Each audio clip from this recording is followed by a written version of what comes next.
Good evening, everybody. Thanks for joining us on this week's edition of the Milford Informer.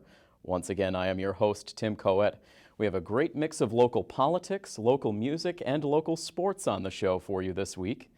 We'll get you caught up on a couple of playoff-bound Scarlet Hawks teams a little bit later on in the program. But first, let's start things off, as we always do, with our full top stories rundown.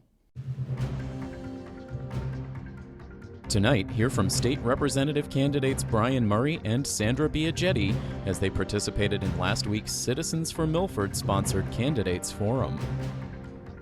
Also tonight, get a sneak preview of the upcoming 17th season of the Claflin Hill Symphony, courtesy of director Paul Serpine. And later in sports, we'll get you updated on a pair of Milford High School teams as they prepare to enter into MIAA tournament competition.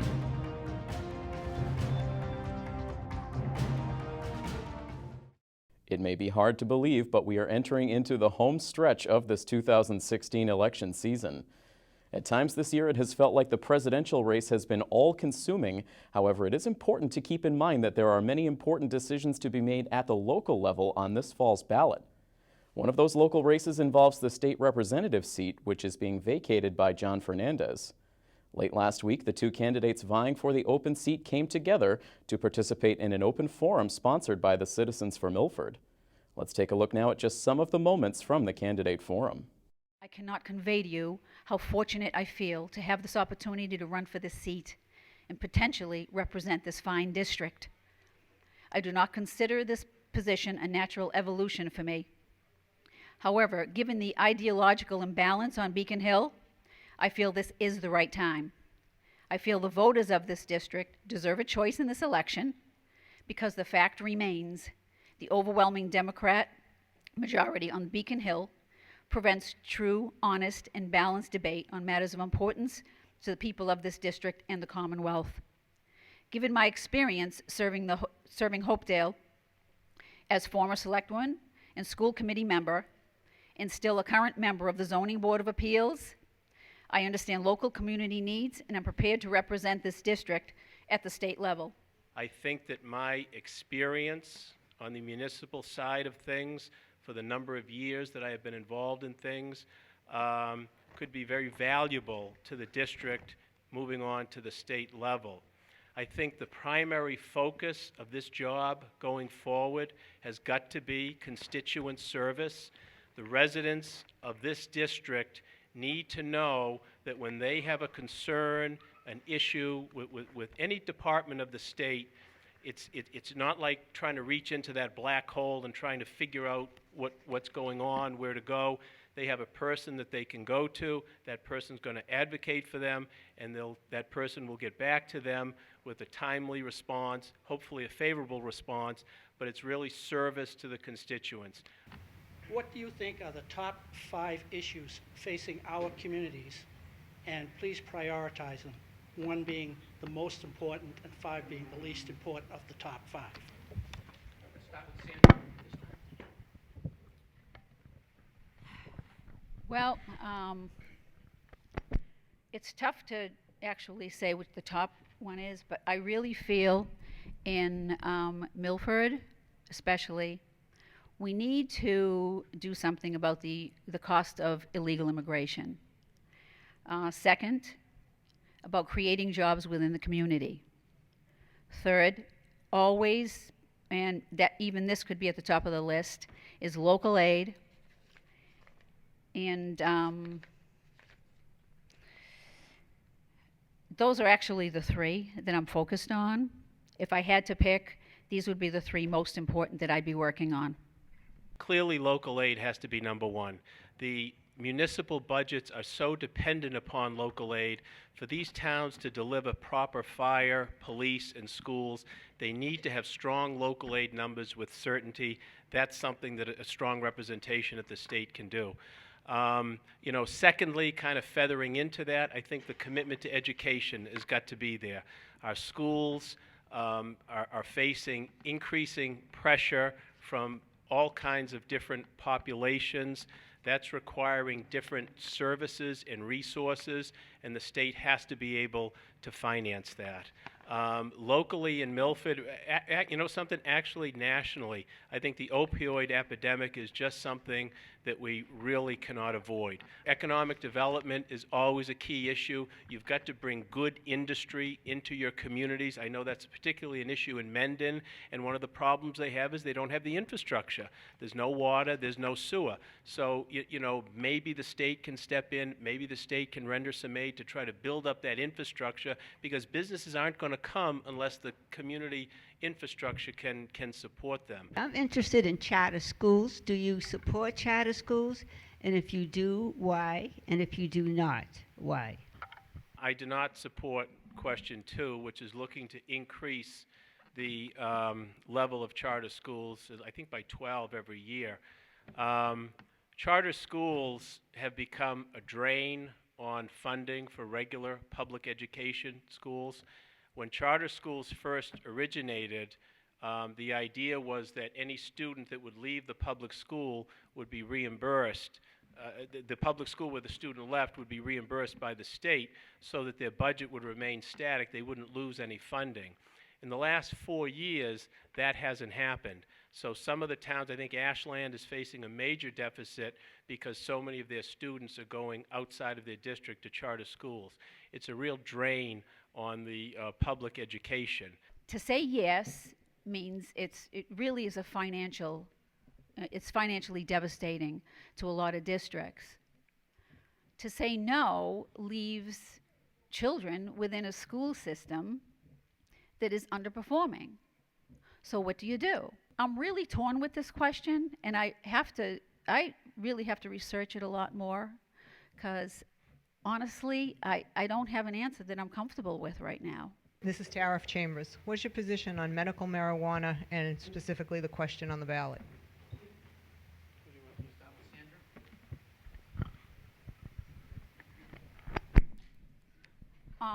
I'm on the opioid task force in Hopedale, for those of you that don't know.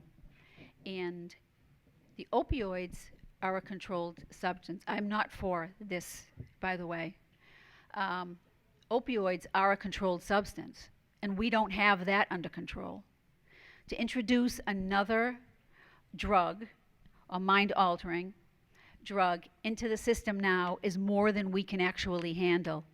I'd like to see this wait a few years until we can actually get a handle on the opioid crisis that we're facing now. The problem, I think, with this ballot question exists on a number of levels. First of all, the question was mainly drafted by the marijuana industry.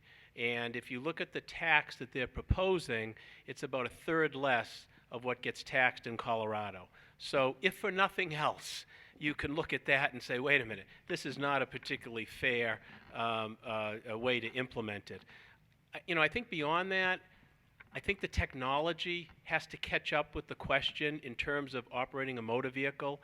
Right now, if you're drinking alcohol, we have a scientific measurement, the breathalyzer test, that can show whether or not a person is impaired or not. There's no similar technology for marijuana to determine the amount of THC in your system that could have you impaired, or how long that is in your system. I'm told that that's on the way, that will be there, and you can wrap it into the law. So, my perspective on that is until you get that kind of technology so that our police departments will be able to effectively enforce impaired operation through marijuana, we ought not to be doing it. It's a pleasure to see a man and a woman on a political stage being civil to each other. And to parlay that forward into the national election, which of the candidates, and I'm not going to ask who you're voting for, but which of the major programs that the current candidates, their approaches, which do you most support? And it's for both of you. I don't think there's ever been a presidential race like this, and quite frankly, I think it's disgusting. I certainly don't support Donald Trump. Where do you even start? The statements that he makes, there are times that I think that he's not in control of his faculties. We as voters are faced with an imperfect decision, and I think looking at it, you've got to go with a candidate who best meets your criteria in terms of handling stressful situations, making correct and just decisions. And I don't have any qualms telling you I will be voting for Hillary Clinton. I have no qualms in telling you I will not be voting for Hillary Clinton. And that's for personal reasons. You see, my brother served in Iraq, and he served in Kuwait. And my personal reason is because of how Benghazi was handled. I think it's an absolute shame that she didn't offer protection to those men, and they were so brutalized. If that had been a family, I was upset by the whole process as it was. If that had been my family member, I think most people would think differently about this. Before we end tonight, I'd like to say that I was recently referred to as a foot soldier in the Milford Daily News. At first, I was taken aback by that comment. Did you know the definition is a soldier who fights on foot? Then I thought about that. What a compliment for me to be compared to the many members of my family who serve this country. Tonight, I humbly ask for your vote, November 8th. Please remember this. I am not a foot soldier for the Republican Party. I will be your foot soldier on Beacon Hill. If I'm elected as your state representative, I'm going to be your advocate, not only for Milford, Mendon, Hopedale, and Medway. And make no mistake about it, this position is imperative. It's the voice that we have between the local government, the local residents, the local taxpayers, and the state government. We need someone competent, we need someone intelligent, we need someone willing to fight. I think I've done all of those things throughout my career, and I would continue to do that for all of you if I am elected. So thank you for your participation. I appreciate it, and I ask for your vote. As fall arrives in New England, we experience shorter days, cooler temperatures, and the colorful turning of the foliage. In Milford, there is another sign that fall has arrived, one that all residents eagerly anticipate. That, of course, is the return of the Claflin Hill Symphony. Claflin is just a week away from beginning their 17th season, so I invited director Paul Serpine to join me in studio to let Milford residents know what to expect in this upcoming performance and throughout the season. And we are happy to be joined on the Milford Informer this week for the first time now for the 17th season of Claflin Hill, which is set to start in just a matter of days. Paul Serpine, the director of the Claflin Hill Symphony Orchestra. Paul, once again, thank you for joining us. Thanks for inviting me, Tim. Always good to be here. So 17th season, ready to get underway. How exciting is it now to be this close to another big season, which just, it seems like it's jam-packed with a lot of great stuff? Well, I mean, today I'm like bouncing off the walls. I mean, people are still calling in and buying season tickets and getting ready to buy tickets for next week's concert, and I'm running all over the place, taking care of this and that, and I was actually in my office the other night till like 10:30 after I came back from teaching all day to work on things. But in a sense, it's all good, you know. I mean, it's fun. The anticipation is palpable. People I talk to on the phone when they call in to order tickets, they're telling me how excited they are, how great it is that it's getting ready to launch again. And, you know, it's like people look forward to. You know, we hate to see summer go. Fall is nice, you got the foliage, but, you know, I'm really a summer person myself, and it really is kind of a bummer when summer comes to its end. But the really good thing is that also means Claflin Hill is starting up again. And the musicians, I mean, are all excited. You know, on Tuesday night, November 1st, we convened for our first rehearsal for the November 5th concert.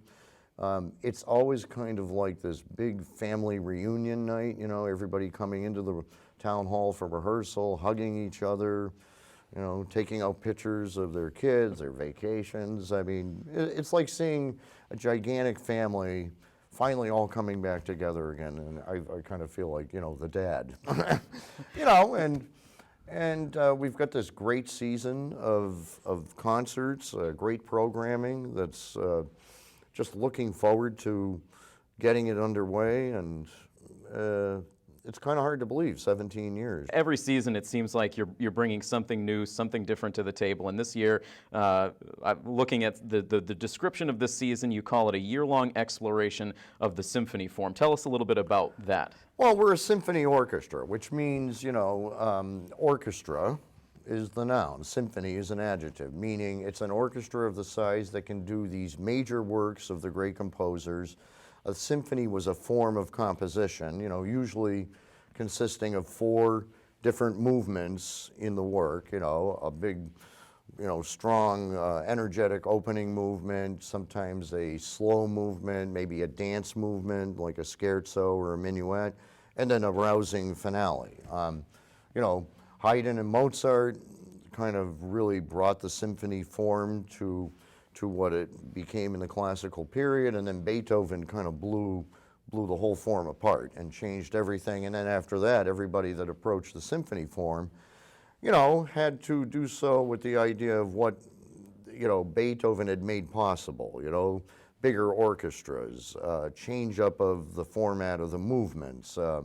You know, Beethoven gave titles to his symphonies. They had a kind of ongoing theme in a symphony. It wasn't just like an exercise in form writing. It was, you know, it told a narrative, a story. And, you know, and in a way, in the last couple of years, we haven't actually done a whole lot of actual symphonies in our programming. So I chose, we're going to open with Beethoven's Egmont Overture, not a symphony, but a very strong and visceral kind of opening overture, you know, written at around the same time as a lot of his symphonies.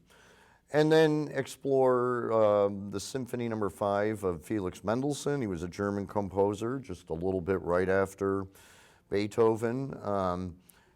He wrote really wonderful music. He's almost underrated as a composer. Very pleasant music, beautiful melodies, well constructed. And his 5th symphony is called The Reformation. He actually had written it in honor of like might have been the 200th anniversary of the Lutheran Protestant Reformation. And then the second half is going to be devoted to Brahms' Symphony No. 4. Now Brahms, I mean, wrote in his diaries and letters about, you have no idea what it's like to have to struggle in the shadow of him, meaning Beethoven, you know? I mean, it took him 20 years to release his first symphony. I mean, he wrote it, he kept tweaking it, he wouldn't let anybody play it, he wouldn't let anybody see it, because he was afraid it would be compared poorly with Beethoven's 9th Symphony. If you could, like, put another 1800s personality that Brahms was kind of like, it would be Abraham Lincoln. He's like the musical Abraham Lincoln. I mean, there's moments where he's melancholy, moments where he's struggling against fate, and moments where he's just so noble and like writes music that just kind of, you know, exemplifies, as Lincoln would say, the better angels of our nature. You know, again, you know, the best that we could be as human beings, as fellow citizens of the world. And, you know, Brahms is a great man. So just a week from now is when you will officially open the season. The concert begins at 7:30, of course, in Upper Town Hall, and the orchestra gets together for the beginning of this week to get rehearsals underway, and again, just it begins a pretty exciting concert series. You've got the Holiday Pops on December 10th, and that I'm sure the tickets are quickly going for that. Yes, they are actually. And are there? I'm sure there are still seats available for the concert coming up on the 5th as well, and how can people go about procuring the easiest tickets? thing is go on claflinhill.org. You can, you know, click on the buy tickets. I mean, you know, the whole season is spread out there. You can buy individuals. There's package. You can go and click and buy a package, buy the whole season. You can pick out your own seats on that website apparatus there. Print out your own tickets at home, you know, that saves you money. And then you just walk in the door that night with your printout and your tickets and get ready to enjoy. You know, there's also the Chamber Series ongoing over in Whitensville at the Sing Performance Center. That opened last week.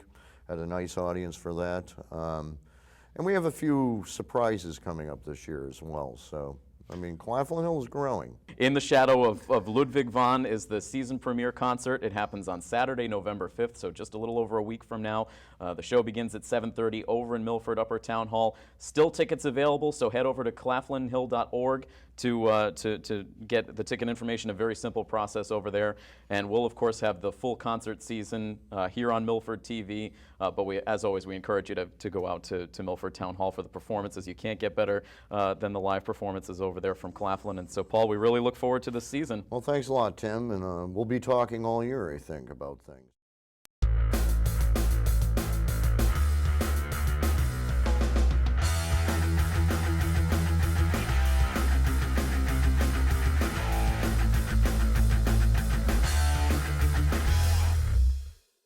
We are about to enter a crucial stretch of this 2016 fall sports season. Many teams are wrapping up their final regular season games, but for football, the MIAA tournament begins tonight. The Scarlet Hawks entered into their Week 7 matchup at Stoughton last week with a playoff spot essentially wrapped up. But a victory against the Black Knights would put the team in strong position to host a Week 1 tournament contest. Unfortunately for the Hawks, they were forced to battle a second opponent in last week's game as torrential rain wreaked havoc on nearly the entire slate of football games statewide. In the end, sloppy field conditions and a very tough Stoughton team were too much for Milford to overcome. The Hawks suffered their first shutout defeat of the season, losing to Stoughton 28-0. Now, the good news for Milford, they did officially earn a playoff spot by virtue of their 4-3 record. The bad news, the team must make a return trip to Stoughton to take on the Knights for a second straight week. The number 4-seeded Knights and the 5th-seeded Scarlet Hawks are in action as we speak. Our friends over at WMRC are broadcasting the game live, so be sure to tune into AM 1490 to hear the game in progress. We are hoping to obtain footage from the game so we can bring you complete highlights here on The Informer next week. Meanwhile, another Milford team is gearing up for postseason play. After coming up just one win shy of a playoff berth last season, the Lady Hawks volleyball team made sure they took care of business early this year, sewing up their playoff spot with a win over Hopedale back on October 12th. This past Wednesday, the girls concluded their regular season at home, looking for one final victory to help boost their chances at a better playoff seeding. Let's check out highlights of the Lady Hawks against the Sharon Lady Eagles. The 2016 team has 9 seniors, all of whom have played volleyball for Milford High School for the past 4 years. This year, our team has experienced a great deal of success, sporting a 12-5 record and a tournament berth.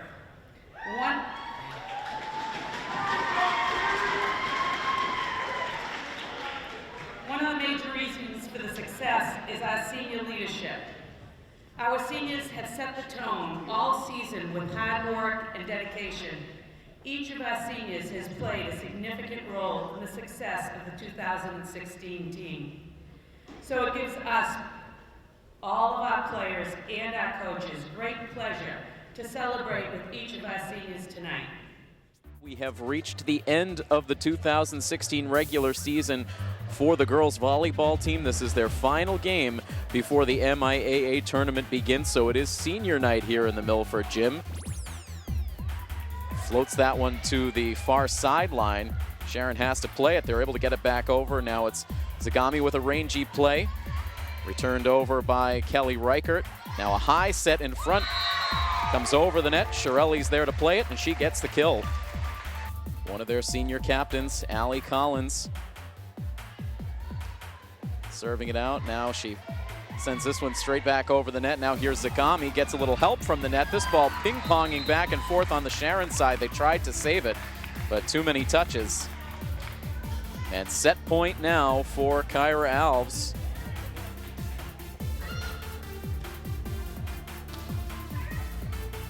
Milford getting a piece of that up front. And now Shirelli, the cross-court hit. Now set up for Reichert, and Reichert will get the kill. And that delivers the first set for the Lady Scarlet Hawks. They win it 25-12.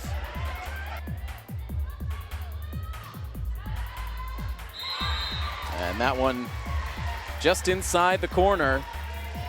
Zagami picking her spot for another ace. And she now has 5 straight points on the service game. Erica Vinaco, a senior, out on the floor right now for Milford. She sets that one up, but it's dug out on the Sharon side by Dickerman. But then Sharon lets it drop, and there is the final point in Milford's column, 25-16. They take set 2. Everyone on the Milford bench enjoying this match so far. A lot of smiles, as this team knows they are headed to a playoff berth and also enjoying honoring their senior class. Shea Murray keeping that one alive. Now here's Zagami, and knew exactly where she wanted to go with that one on the floor as Milford gets the kill, and we see some more choreography on the bench.